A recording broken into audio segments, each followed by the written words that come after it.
গল্পের শুরুতে আমরা জ্যাংকে দেখতে পাই। সে তাড়াহুড়ো করে একটা লিফটের ভিতরে ঢুকছিল। সেখানে একজন ছেলেও ছিল, তার নাম হলো গার্ভি। কিন্তু তাকে পাত্তা না দিয়ে জ্যাং ফোনে কথা বলতে শুরু করে। তবে তার ফোনের সাউন্ড অনেক বাড়ানো ছিল, তাই গার্ভি জ্যাংয়ের বলা সবকিছুই শুনছিল। ফোনে জ্যাংয়ের বন্ধু বলে যে তার বস তো খুবই কঠোর, তাহলে সে কেন তার সাথে কাজ করে। জ্যাং বলে যে সে শুধুমাত্র টাকার জন্য কাজ করে। 2000 ইউয়ান তার জন্য একটি বিশাল অঙ্ক। কথা বলতে বলতে সে তার কস্টিউম চেঞ্জ করছিল। সে তার লেজটি খুলে গার্ভির হাতে দেয় এবং তাকে সেটি কিছুক্ষণ ধরে রাখতে বলে। গার্ভিও চুপচাপ সেটি নিয়ে দাঁড়িয়ে থাকে। এরপর জ্যাং তার বন্ধুকে বুঝিয়ে বলে যে তার ক্লায়েন্ট যতই অভদ্র হোক না কেন এবং তার উপর যতই রাগ উঠুক না কেন, সে যেন তার বিরুদ্ধে একটা কথাও না বলে। প্রজেক্ট পাওয়ার জন্য তাকে অবশ্যই তার সাথে হাসি মুখে কথা বলতে হবে। শীঘ্রই লিফটটি তার কাঙ্ক্ষিত ফ্লোরে থামে, যেখানে তার বস আগেই অপেক্ষা করছিল। জ্যাং তার দিকে এগিয়ে যায়, কিন্তু তার বস তাকে পাত্তা না দিয়ে সোজা গার্ভির কাছে যায়। এরপর সে বলে যে ইনি হলো তাদের নতুন ক্লায়েন্ট। এটা শুনে জ্যাং তো হতবাক হয়ে যায়, কারণ তার বলা সবকিছুই গার্ভি শুনে ফেলেছিল। এরপর গার্ভি তাকে তার লেজটি ফেরত দিয়ে অফিসের দিকে যায়। পরের দৃশ্যে তারা তিনজন কথা বলছিল। বস গার্ভির সামনে জ্যাংয়ের অনেক প্রশংসা করে। তিনি বলেন যে জ্যাং হলো সবচেয়ে পরিশ্রমী কর্মচারী, সে কখনোই টাকার জন্য কাজ করে না। এটি শুনে গার্ভি জ্যাংয়ের দিকে তাকায়, আর জ্যাং তো বোকার মতো হাসতে থাকে। এরপর গার্ভি বলে যে সে তাদের সাথে কাজ করতে চায় না। এটা বলে সে তাদের প্রজেক্ট রিজেক্ট করে। কিছুক্ষণ পর জ্যাং একটি রেস্তোরাঁয় যায় এবং দেখে যে গার্ভি একটি মেয়ের সাথে বসে আছে।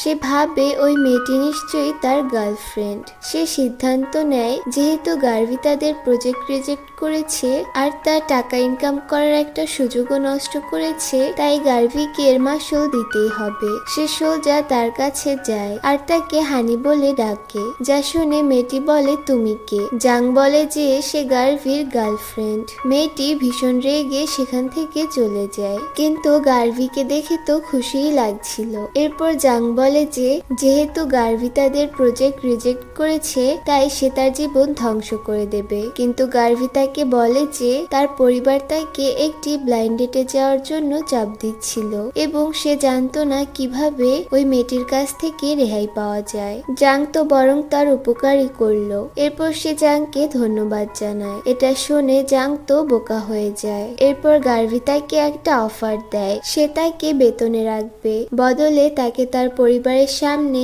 তার গার্লফ্রেন্ড হওয়ার ভান করতে হবে, যাতে তারা তাকে আর ব্লাইন্ড ডেটে যাওয়ার জন্য চাপ না দেয়। এরপর সে একটা চুক্তিপত্র তৈরি করে। প্রথমে জ্যাং তার প্রস্তাব রিজেক্ট করে, কিন্তু গার্ভি যখন বলে যে তাকে প্রতি মাসে 50,000 ওয়ান বেতন দেওয়া হবে, তখনই জ্যাং সাথে সাথে রাজি হয়ে যায়। এরপর গার্ভি আরো জানায় এই চুক্তির অংশ হিসেবে তাকে তার বাড়িতেও থাকতে হবে। প্রথমে তো জ্যাং আপত্তি করছিল, কিন্তু পরক্ষণে টাকার লোভে সে রাজি হয়ে যায়। এরপর পথে তার দেখা হয় বন্ধু সুয়ের সাথে। সু তাকে খোঁচা দিয়ে জিজ্ঞেস করে তার এখনো কোনো বয়ফ্রেন্ড হয়েছে কিনা। জ্যাং বলে যে অবশ্যই হয়েছে, তার বয়ফ্রেন্ড একজন সিইও। একথা শুনে সু বলে যদি সত্যি তার বয়ফ্রেন্ড একজন সিইও হয়, তাহলে রিইউনিয়ন পার্টিতে যেন তাকে নিয়ে আসে। জ্যাংও রাজি হয়ে যায়। পরদিন সকালে জ্যাং গার্ভির জন্য নাস্তা বানায়। গার্ভি বুঝতে পারে নিশ্চয়ই তার কোনো উদ্দেশ্য আছে। অবশেষে জ্যাং স্বীকার করে শুধুমাত্র আজকের জন্য গার্ভিকে তার বয়ফ্রেন্ডের অভিনয় করতে হবে, কিন্তু গার্ভি তাকে সাথে সাথেই না করে দেয় এবং সেখান থেকে চলে যায়। অন্যদিকে জ্যাং বাধ্য হয়ে একাই রিউনিয়ন পার্টিতে যায়। সেখানে গিয়ে সে দেখে তার সব ক্লাসমেট নিজেদের সঙ্গীদের নিয়ে এসেছে। চারদিকে শুধু কাপল আর কাপল। কোনো উপায় না থাকায় সে একা চুপচাপ এক পাশে বসে থাকে। ঠিক তখনই সু তাকে জিজ্ঞেস করে তার বয়ফ্রেন্ড কোথায়। জ্যাং মিথ্যা বলে যে সে নাকি অফিসের কাজে খুব ব্যস্ত, তাই সে তাকে বিরক্ত করতে চায়নি। এ সময় তার আরেক বন্ধু নন বলে তাহলে এখনই তাকে ফোন করা হোক, এতে সবাই অন্তত তাকে দেখতে পারবে। সবার জোরাজোরিতে শেষ পর্যন্ত বাধ্য হয়ে জ্যাং গার্বিকে ভিডিও কল করে। জ্যাং তার সাথে মিষ্টি করে কথা বলতে শুরু করে, কিন্তু গার্বি তাকে বলে সে তো আগেই বলেছিল তাকে বিরক্ত না করতে। তারপর সে জ্যাংকে পাগলও বলে। গার্ভির এই কথা শুনেই সু তার মজা উড়াতে শুরু করে। সে বলে, আমি তো আগেই বলেছিলাম জ্যাং মিথ্যে কথা বলছে। আমি জানি এমন মেয়েকে কেউ কখনো ভালোই বাসতে পারে না। ভিডিও কলে গার্বি এসব কথা শুনে ফেলে। অন্যদিকে জ্যাংয়ের মন ভীষণ খারাপ হয়ে যায়। সে মনে মনে গার্ভিকে অনেক কিছু বলতে থাকে, কিন্তু এর কিছুক্ষণ পরই সবাইকে অবাক করে দিয়ে গার্ভি সেখানে হাজির হয়। তার সাথে ছিল কয়েকজন গার্ড আর অনেক উপহার। গার্ভিকে সেখানে দেখে জ্যাংয়ের মুখে আবার হাসি ফুটে ওঠে। সে দ্রুত তার কাছে যায়। গার্ভি বলে যে কাছেই তার একটি মিটিং ছিল, আর যখন সে শুনেছে জ্যাং এখানে আছে তখনই তার সাথে দেখা করতে চলে এসেছে।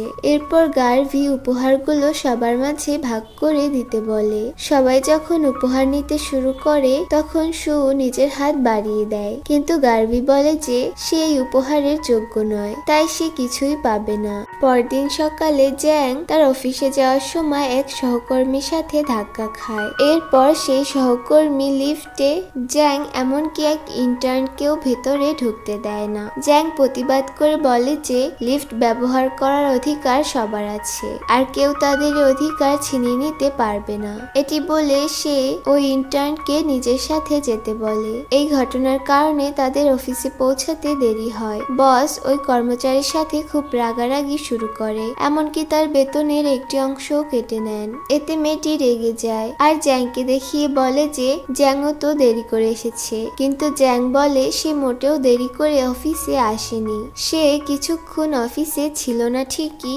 কারণ প্রিন্টার নষ্ট হয়ে গিয়েছিল, তাই প্রিন্ট করানোর জন্য তাকে বাইরে যেতে হয়েছিল। নিজের কথার প্রমাণ হিসেবে সে একটি ফাইলও দেখায়, ফলে বস তার উপর সন্তুষ্ট হন। কাজ শেষ করার পর জ্যাং নতুন ইন্টার্নের কাছে যায়, যার নাম ছিল মাং, এবং তাকে বলে যে যেহেতু আজ তার অফিসের প্রথম দিন তাই জ্যাং তাকে খাওয়াবে। সে তাকে একটি রেস্তোরাঁয় নিয়ে যায় যেখানে খাবারটি খুব ঝাল ছিল, তাই মাং তার জন্য একটি কোল্ড ড্রিঙ্ক অর্ডার করতে যাচ্ছিল, কিন্তু জ্যাং তাকে থামিয়ে দিয়ে বলে যে এর দাম অনেক বেশি, তাই অর্ডার করার দরকার নেই। মাং অবাক হয়ে বলে যে সে খুব অদ্ভুত, প্রায় মানুষের রূপে হাঁটাচলা করা একটা বাজে ট্যাপের মতো, সবসময় কিপটামি করে। খাবার শেষ করে যখন তারা বাইরে আসে তখন জ্যাংকে খুব খুশি লাগছিল, কারণ সে খুব কম দামে ফল কিনেছে। তারা যখন একটি মাছের দোকানের পাশ দিয়ে যাচ্ছিল, মাং একটি মাছকে দেখিয়ে জিজ্ঞেস করে যে এটা কি ধরনের মাছ।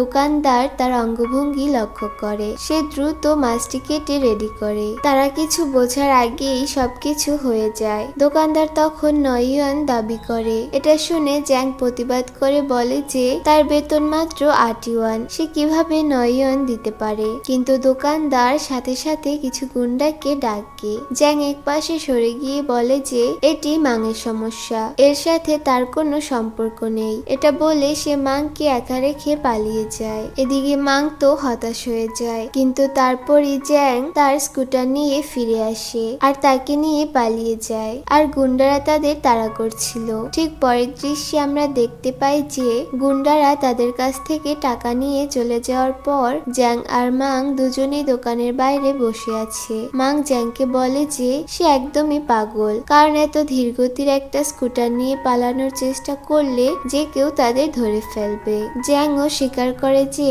আসলে দোষটা তারই। অনেকদিন ধরে সে স্কুটারের ব্যাটারি বদলাতে পারেনি, কারণ তার কাছে টাকা ছিল না। মাং তখন তাকে বলে যে সে লক্ষ্য করেছে জ্যাং লোশন ব্যবহার করার সময়ও কিপটামি করে, এমনকি আজ মাছের দাম সে নিজেই দিতে পারত। যেহেতু মাং মাছের টাকা দিয়েছে, তাই মাং জ্যাংকে বলে সে যেন ওই টাকা দিয়ে নিজের জন্য একটি লোশন কিনে নেয়। এরপর দেখা যায় বস জ্যাংকে বলে এখন থেকে মাংকে প্রশিক্ষণ দেওয়া এবং অফিসের সবাইকে কাজ শেখানোর দায়িত্ব তারই। এরপর থেকে মাং সবসময় জ্যাংকে খুব মনোযোগ দিয়ে খেয়াল করত। সে দেখত প্রতিদিন জ্যাং কিভাবে ক্লায়েন্টদের সাথে কথা বলে, এমনকি প্রয়োজন হলে মিথ্যে প্রশংসাও করে, আর তাদের সব ধরনের আচরণ চুপচাপ সহ্য করে। কিন্তু এসবের কোনোটাই মাংয়ের ভালো লাগতো না। সে বুঝতেই পারতো না জ্যাং কিভাবে এত কিছু সহ্য করতে পারে। একদিন এক ক্লায়েন্টের সাথে কথা বলার সময় মাং নিজের ধৈর্য হারিয়ে ফেলে। সে রাগের মাথায় ক্লায়েন্টের সাথে অভদ্র আচরণ করে। এটা দেখে জ্যাং সাথে সাথে মাংয়ের হয়ে ক্ষমা চায়, কিন্তু তবুও সেই ক্লায়েন্ট রাগ করে সেখান থেকে চলে যায়। এরপর মাং জ্যাংকে জিজ্ঞেস করে সে কি সত্যি শুধু টাকার জন্য যে কোনো কিছু করতে পারে। জ্যাং কোনো দ্বিধা না করেই বলে টাকা তার কাছে ভীষণ গুরুত্বপূর্ণ, আর শুধু তারই নয়, অফিসে থাকা প্রতিটি মানুষেরই টাকার খুব প্রয়োজন। কিন্তু মাং সেই বাস্তবতা বুঝতে পারছে না। এরপর সে অফিসের অন্য সহকর্মীদের দিকে আঙুল তুলে তাকে মনে করিয়ে দেয় এই প্রজেক্টটি পাওয়ার জন্য তারা সবাই কত কঠোর পরিশ্রম করেছে, অথচ মাংয়ের ভুলের কারণেই তাদের সব পরিশ্রম নষ্ট হয়ে গেছে। এসব কথা শুনে মাং ভীষণ রেগে সেখান থেকে চলে যায়। কিন্তু ঠিক পরের দিন সকালে সে আবার জ্যাংয়ের সামনে আসে আর বলে যে সেই ক্লায়েন্ট তাদের সাথে ডিল করতে রাজি হয়ে গেছে।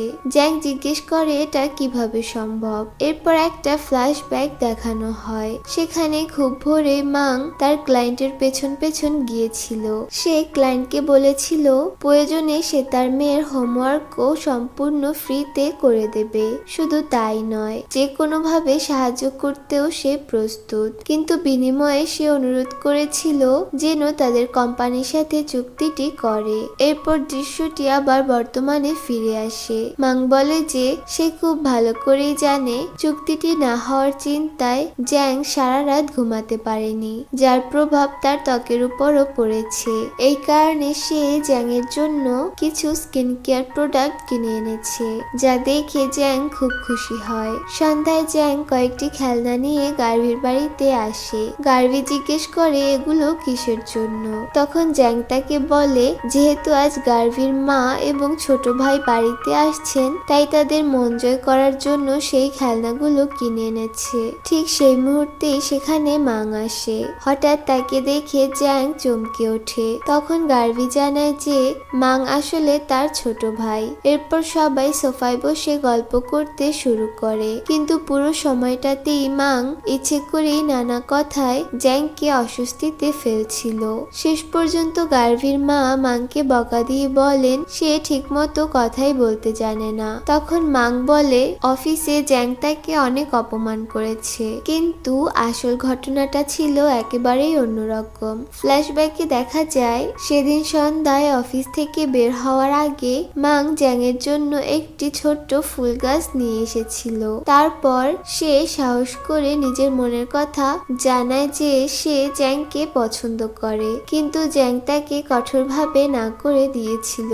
তখন মাং বলেছিল যদি জ্যাং তাকে রিজেক্টই করত তাহলে অন্তত ভদ্রভাবে করতে পারত। সে এমন ভাবে বকা দেওয়ার কি দরকার ছিল যেন সে তার ওয়াইফাই চুরি করেছে। এর কিছুক্ষণ পর সবাই একসাথে রাতের খাবার খেতে বসে। সেখানে উপস্থিত গার্ভির খালা বলেন তিনি এই মেয়েটাকে একটু পরীক্ষা করে দেখতে চান যে সে কোনো কাজকর্ম করতে জানে কিনা। তাই গার্ভির খালা জ্যাংকে বলে যে খাওয়া শেষ হলে সে যেন সব থালা বাসন ধুয়ে ফেলে। এদিকে গার্ভি শুরু থেকেই তার খালাকে থামানোর চেষ্টা করছিল। এবার সে সরাসরি তাকে চুপ করতে বলে। সে আরো বলে যে তার ওয়াইফকে সম্মান করে না সেও তাকে সম্মান করবে না। গার্ভির মুখ থেকে ওয়াইফ শব্দটি শুনে জ্যাং থমকে যায়। পরিস্থিতি বুঝতে পেরে গার্ভির খালা বলেন তিনি আসলে মজা করছিলেন। তখন মাং বলে তাহলে এখন বাসনকে ধোবে। গার্ভির খালা বলেন তিনি নিজেই সব ধুয়ে ফেলবেন। পরদিন জ্যাং খাবার খাচ্ছিল।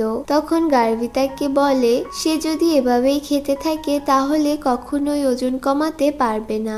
জ্যাং বলে যে তার ওজন কমানোর কোনোই দরকার নেই, তাই গার্ভি যেন নিজের পরামর্শ নিজের কাছেই রাখে। এরপর গার্ভি তাকে একটি মিটিং এ নিজের সাথে যাওয়ার কথা বলে। সে প্রমিস করে যদি এই চুক্তিটি হয় তাহলে সে জ্যাংকে 8টি ভিন্ন ডিশ খাওয়াবে। এ কথা শুনেই জ্যাং এক মুহূর্ত দেরি না করেই রাজি হয়ে যায়। তারপর তারা দুজনে মিস্টার লিউ এর বাড়িতে পৌঁছায়। সেখানে গিয়ে তারা দেখে মিস্টার লিউ এর ওয়াইফ ওয়াইফ প্রচন্ড রেগে তাকে মারধর করছিল, কারণ তার ধারণা তার স্বামী নাকি কারখানায় এক নারীর সাথে সম্পর্ক করছে। এই পরিস্থিতিতে মিস্টার লিউ মানসিকভাবে ভেঙে পড়েন। তাই তিনি গার্ভি আর জ্যাংকে বলেন এমন অবস্থার মধ্যে তিনি কোনো ব্যবসায়িক চুক্তি নিয়ে আলোচনা করতে চায় না। ঠিক তখনই জ্যাং তাদের জিজ্ঞেস করে তাদের কি রাতে ঘুমাতে সমস্যা হয়। জ্যাং এর এই প্রশ্ন শুনে দুজনেই অবাক হয়ে যায়। তারা ভাবে জ্যাং এসব কিভাবে জানলো।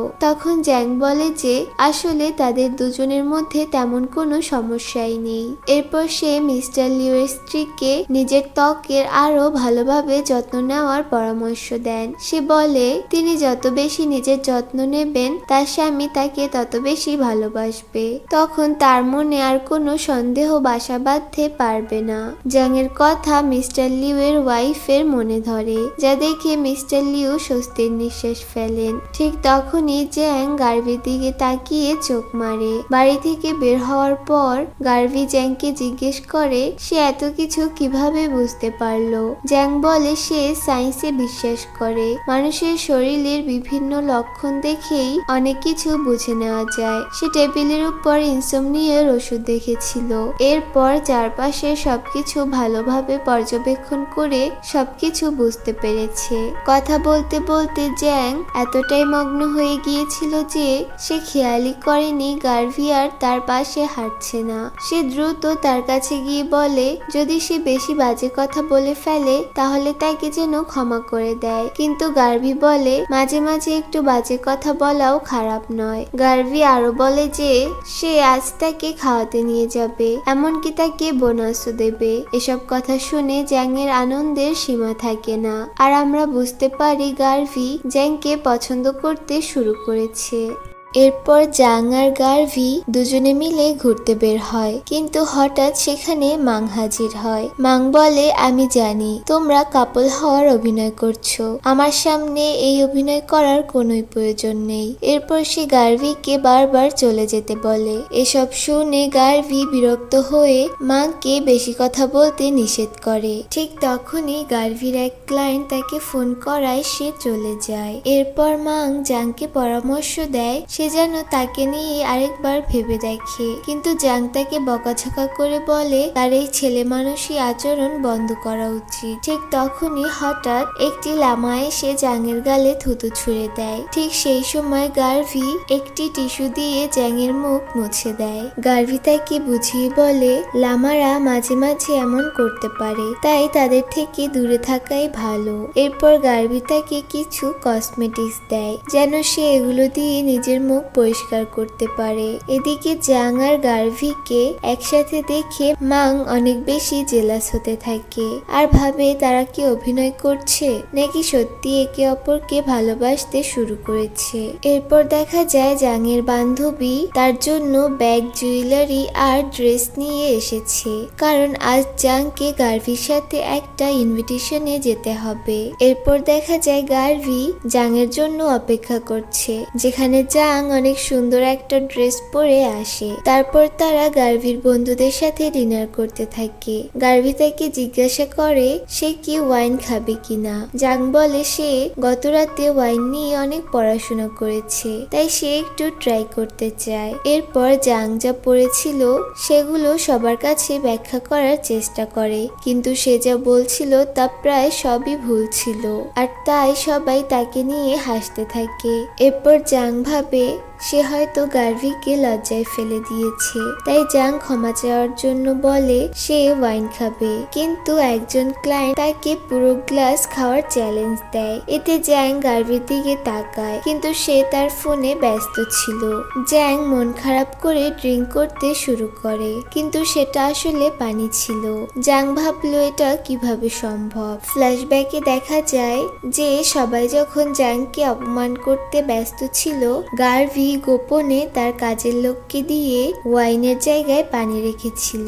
এদিকে জাং পুরোটা ওয়াইন খাওয়ায় সবাই তার প্রশংসা করতে থাকে। এরপর গার্ভি বলে যে তারা তার গার্লফ্রেন্ডের সাথে যে আচরণ করেছে তা সে সহ্য করবে না এবং সে কখনোই তাদের সাথে কোনো পার্টিতে জয়েন করবে না। এটা বলে সে জ্যাংয়ের হাত ধরে বের হয়ে যায়। এরপর গার্ভি জ্যাংকে একটি নতুন পোশাক দেয়। জ্যাং অবাক হয়ে জিজ্ঞেস করে সে এই পোশাক কেন অর্ডার করেছে। গার্ভি জানায় সে অনেকক্ষণ ধরেই লক্ষ্য করছিল যে জ্যাং নিজের পোশাকে কমফোর্ট ফিল করছে না, তাই সে এটা একটু আগেই অর্ডার করেছে।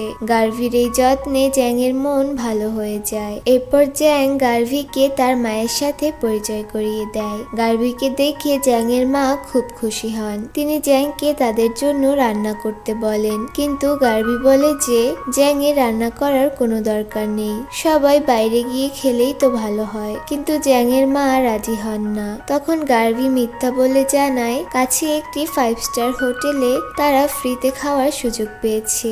একথা শুনে জ্যাংয়ের মা খুশিতে রাজি হয়। তিনি আশেপাশের সবাইকে বলতে শুরু করেন তার মেয়ের বয়ফ্রেন্ড এসেছে এবং তাকে দেখতে খুবই সুদর্শন। যার সাথেই দেখা হচ্ছিল তাকেই তিনি গার্ভিকে দেখাচ্ছিলেন। এরপর জ্যাং বলে আমি জানি ফ্রিতে খাওয়ার গল্পটা পুরোপুরি মিথ্যা। গার্ভি বলে সে চায় না জ্যাং সারাদিন রান্নাঘরে কষ্ট করুক, বরং সে চায় তারা একসাথে সুন্দর সময় কাটাক। একথা শুনে জ্যাং গার্ভির প্রতি ইমপ্রেস হয়ে যায়। ঠিক তখনই জ্যাংয়ের কসপ্লে ড্রেস এসে পৌঁছায়। সে দ্রুত সেটি মায়ের কাছ থেকে লুকানোর চেষ্টা করে, কিন্তু তার মা সেটি দেখে ফেলেন। তিনি জ্যাংকে বকা দিতে শুরু করেন। ঠিক তখন গার্ভি এগিয়ে এসে বলে এটি শুধুমাত্র একটি কসপ্লে পোশাক, এতে খারাপ কোনো বিষয় নেই। গার্ভির এই কথায় জ্যাং বুঝতে পারে গার্ভি শুধু তাকে নয় বরং তার স্বপ্নকেও সম্মান করে। রাতে জ্যাং আর গার্ভি গাড়িতে বসে কথা বলছিল। তখন গার্ভি বলে তাদের 1 মাসের চুক্তির সময় প্রায় শেষ হয়ে এসেছে। সে জ্যাংকে মনে করিয়ে দেয় যে পুরো 1 মাস কেটে গেছে। একথা শুনেই জ্যাংয়ের মন খারাপ হয়ে যায়। পরের দিন সকালে জ্যাংয়ের মা জিজ্ঞেস করেন গার্ভি কেন আসেনি। জ্যাং বলে তাদের ব্রেকআপ হয়ে গেছে। একথা শুনে তার মা ভীষণ রেগে যান। তিনি বলেন এমন চলাফেরা করলে কোনো ছেলেই তার সাথে সম্পর্কে থাকতে চাইবে না। এরপর তিনি জ্যাংকে জিজ্ঞেস করেন সে চোখে কি লাগিয়েছে। জ্যাং বলে মাস্কারা। একথা শুনে তার মা আরো রেগে যান। তিনি বলেন এসব ব্যবহার করতে তিনি আগেই নিষেধ করেছেন। এরপর তিনি জ্যাংকে তার সাথে হাসপাতালে গিয়ে চেক আপ করতে বলেন। এবার জ্যাং আর চুপ থাকে না। সে বলে তার মা আর কতদিন তার লাইফটা কন্ট্রোল করবে। মাঝে মাঝে তার মনে হয় সে মানুষ নয় বরং একটি পুতুল যাকে তার মা ইচ্ছে মতো চালায়। একথা বলতেই তার অতীতের একটা ঘটনা মনে পড়ে যায়। একদিন জ্যাং নিজের ঘরে দরজা বন্ধ করে কাজ করছিল। ঠিক তখন তার মা ভেতরে ঢুকে বলেন দরজা বন্ধ করা যাবে না। এরপর তিনি জ্যাংয়ের পার্সোনাল চ্যাটও পড়েন। সবকিছু দেখে তিনি বলেন এখন থেকে তাকে আরো কড়া নজরে রাখা হবে। আমরা বুঝতে পারি তার মা তার সব বিষয়ে হস্তক্ষেপ করে। পরের দিন সকালে আবারও তিনি জ্যাংয়ের ফোন চেক করেন। এরপর ঘুম থেকে ডেকে জিজ্ঞেস করেন সে কেন এত জিনিস অর্ডার করেছে।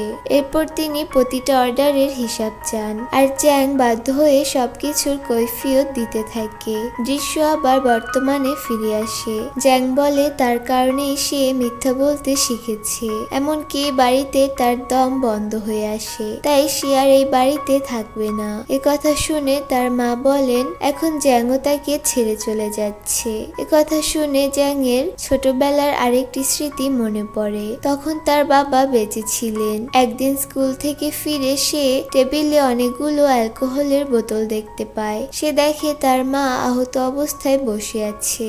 জ্যাং বুঝতে পারে তার বাবা তার মাকে মারধর করেছে।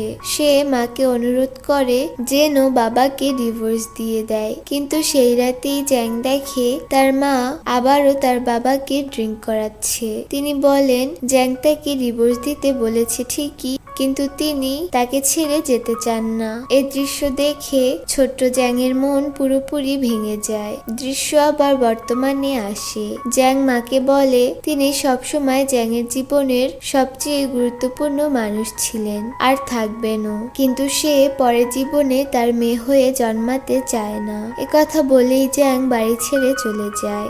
এরপর মাং এসে জানায় তার কাছে একটি ভালো খবর আছে। সে বলে সত্যি সত্যি জ্যাংয়ের ব্রেকআপ হতে চলেছে। জ্যাং বলে বিষয়টি নিয়ে এত উত্তেজিত হওয়ার কিছুই নেই। ঠিক তখনই জ্যাং দেখে গার্ভি আরেকটি মেয়েকে সেখানে নিয়ে এসেছে। এই দৃশ্য দেখে জ্যাংয়ের মন খারাপ হয়ে যায়। সেই রাতে গার্ভি বাড়ি ফিরে দেখে মাং সেখানে বসে আছে। গার্ভি বলে সেখানে কেন? মাং বলে এটি তার গার্লফ্রেন্ডের বাড়ি, তাই এখানে আসার অধিকার তার আছে। এরপর গার্ভি জ্যাংকে ডাকতে থাকে, কিন্তু মাং বলে সে বাড়িতে নেই, একজন ক্লায়েন্টের সাথে দেখা করতে একটি হোটেলে গেছে। গার্ভি ভীষণ রেগে গিয়ে বলে সে কিভাবে এই গভীর রাতে একজন ক্লায়েন্টের সাথে হোটেলে থাকতে পারে। এরপর গার্ভি হোটেলের নাম জানতে চায়। মাং বলে সে জানে যে জ্যাং নিরাপদেই আছে, তাই গার্ভির নাক গলানোর কোনো দরকার নেই। এটা বলে সে গোসল করতে যায়। মাং চলে যাওয়ার পর গার্ভি জ্যাংয়ের দেওয়া সমস্ত মেসেজ চেক করে এবং একটি মেসেজ পায় যেখানে বলা হয়েছে সে একজন ক্লায়েন্টের সাথে একটি ঘরে একা আছে। এটা পড়ে গার্ভি অনেক টেনশনে পড়ে যায় আর এটা সেটা ভাবতে থাকে।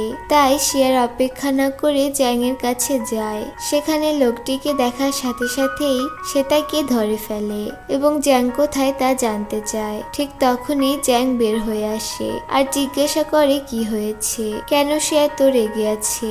গার্ভি তাকে জিজ্ঞাসা করে সে কি ঠিক আছে কিনা। জ্যাং চমকে গিয়ে বলে সে কেন এমন আচরণ করছে। এরপর গার্ভি আবার লোকটিকে মারতে যায়, কিন্তু জ্যাং তাকে থামিয়ে দেয়। লোকটি গার্ভিকে পাগল বলে সেখান থেকে চলে যায়। সে রিল্যাক্স হওয়ার জন্য কিছু ট্রিটমেন্ট নিতে একটি স্পাতে ছিল। সে আরো বলে গার্ভি কেন তার এত পরোয়া করছে, কারণ সে তো প্রথম থেকেই তাকে পছন্দ করে না। এসব শুনে গার্ভি বলে সে কখন বলল যে তাকে পছন্দ করে না, বরং জাংই তো বলেছিল যে সে গার্ভিকে পছন্দ করে না। জাং বলে সে তো নিজেই বারবার মনে করে দিয়েছিল যে তাদের চুক্তি শেষ হতে চলেছে, যার মানে সে চেয়েছিল জ্যাং তার জীবন থেকে চলে যাক। কিন্তু গার্ভি বলে যে সে কেবল চুক্তি শেষ হওয়ার কথা জানিয়েছে কারণ তারপর সে তাকে প্রপোজ করার প্ল্যান করেছিল। ফ্ল্যাশব্যাকে দেখা যায় যে গার্ভি যখন তার মনের কথা বলতে যাচ্ছিল, জ্যাংই বাধা দিয়ে বলেছিল কিছু বলার দরকার নেই, সে সব বুঝতে পেরেছে। বাস্তবে তো জ্যাংই ভুল বুঝেছিল। দৃশ্য আবার বর্তমানে আসে। জ্যাং বলে যে অনেক হয়েছে, সে আর তার সাথে কথা বলতে চায় না, কিন্তু গার্ভি তার পিছু পিছু যায়। পরদিন সকালে জ্যাং তার বন্ধু নানের সাথে দেখা করতে গার্ভির সাথে একটি ক্যাফেতে যায়। নান বলে যে সে জ্যাংয়ের জন্য একটি বয়ফ্রেন্ড খুঁজে পেয়েছে। গার্ভি বলে যে সে কি পাগল হয়ে গেছে, সে নিজেই তো জ্যাংয়ের বয়ফ্রেন্ড। নন বলে যে সে একটি ডেটিং অ্যাপে জ্যাংয়ের ছবি ইউজ করেছিল আর এখন তারা প্রেমেও পড়েছে, তাই জ্যাংকে তার জায়গায় ছেলেটির সাথে দেখা করতে হবে আর তাকে পরীক্ষা করতে হবে যে সে সৎ কিনা। এরপর তারা দুজনেই রেডি হয়ে লোকটার জন্য অপেক্ষা করে। এরপর লোকটি সেখানে পৌঁছায়। সে বলে যে সে তার জন্য একটি গিফট এনেছে। এটা শুনে নন বলে যে সে প্রথম দেখাই গিফট এনেছে, তার মানে সে খুব ভালো মানুষ। এরপর লোকটি তার পকেটে হাত দেয়, তারপর বলে যে সে এটি আনতে ভুলে গেছে, তবে পরের বার অবশ্যই নিয়ে আসবে। কিন্তু জ্যাং বলে যে তার মনে হচ্ছে সে কখনোই কোনো গিফট কেনেনি, কারণ হয়তোবা সে খুব গরিব। তখন লোকটি কথার প্রসঙ্গ ঘুরিয়ে তাকে খাওয়ানোর প্রস্তাব দেয়, কিন্তু জাং যখন অর্ডার করতে যায় তখন সে বারবার নানা অজুহাত দিতে থাকে। শেষ পর্যন্ত লোকটি স্বীকার করে সে নতুন একটি ব্যবসা শুরু করেছে এবং সে চায় জ্যাং যেন সেখানে টাকা ইনভেস্ট করে। এ কথাগুলো শোনার পর জ্যাং ননের কাছে গিয়ে বলে লোকটি তাকে ভালোবাসে না, শুধুমাত্র তার টাকার জন্য এসেছে। এমন মানুষের জন্য নিজের অনুভূতি নষ্ট করা বোকামি। সত্যিটা প্রমাণ করার জন্য জ্যাং আবারও লোকটির কাছে গিয়ে বলে সে ইনভেস্ট করতে রাজি, তবে সে তাকে ব্যবসার কত শতাংশ দিবে। লোকটি নির্দ্বিধায় বলে যে পুরো ব্যবসাটা তার নিজেরই থাকবে। নন বুঝে যায় লোকটির আসল লক্ষ্য শুধুমাত্র তার টাকা। রেগে নন লোকটাকে একটা চড় মেরে সেখান থেকে জ্যাংকে নিয়ে চলে যায়। এরপর জ্যাং মাংয়ের সাথে দেখা করতে যায়। সেখানে মাং প্রার্থনা করছিল জ্যাং যেন অন্য কাউকে বিয়ে না করে, এমনকি তার সাথে বিয়ে বন্ধের জন্য সে তাকে অনেক টাকা দেবে। এসব কথা শুনে জ্যাং হেসে ফেলে। এরপর মাং জিজ্ঞাসা করে সে কেন তার ভাইকে বিয়ে করার সিদ্ধান্ত নিয়েছে। জ্যাং একটি ফ্ল্যাশব্যাক মনে করে যেখানে গার্ভি একটি মেয়ের সাথে বসেছিল। সেখানে মেয়েটি জ্যাংকে নিয়ে খারাপ মতামত করায় গার্ভি রেগে তাকে অপমান করে, এমনকি তার হাত বরফের উপরও রাখে। এই স্মৃতি মনে করে জ্যাং হাসতে থাকে। তারপর মাং জিজ্ঞাসা করে সে গার্ভির মধ্যে কি এমন দেখেছে। সে আরো বলে গার্ভি তার চেয়ে অনেক বড়। মাং যেভাবে তার যত্ন নিতে পারবে সে কখনোই তা পারবে না। কিন্তু জ্যাং বলে তার গার্ভিকেই পছন্দ, কারণ গার্ভি তাকে খুশি করার জন্য সর্বোচ্চ চেষ্টা করে, যেমন তার বন্ধুদের সামনে নাচ করা, তাকে প্রোটেক্ট করা, এমনকি তার বন্ধুদের উপহারও দেওয়া যাতে তারা জ্যাংকে উপহাস করতে না পারে। আর এত কিছুর পরও সে গার্ভিকে ছেড়ে যেতে পারবে না। এরপর সে মাংকে বোঝায় একদিন সে এমন একজন মানুষকে খুঁজে পাবে যে সত্যি তার জন্যই তৈরি। এটা বলে সে চলে যায় আর মাং তার দিকে তাকিয়ে থাকে। এরপর দেখা যায় জ্যাংয়ের বাড়িতে সবাই বিয়ের প্রস্তুতি নিচ্ছিল।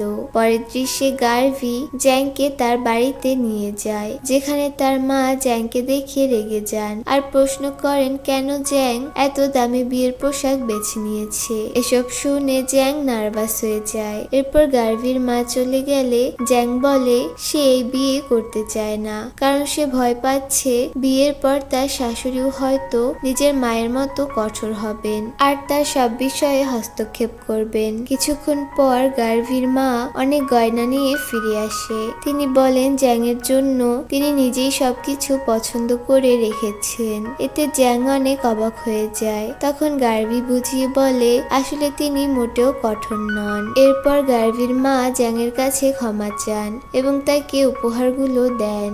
জ্যাংও খুশি হয়ে যায়। আর এই সুন্দর দৃশ্যের মধ্য দিয়েই ড্রামাটির হ্যাপি এন্ডিং হয়। গল্পটি তোমাদের কাছে কেমন লেগেছে এবং 10-এর মধ্যে এই ড্রামাটিকে কত নম্বর দিবে তা জানাতে ভুলো না। আজ এখানেই বিদায় নিচ্ছি।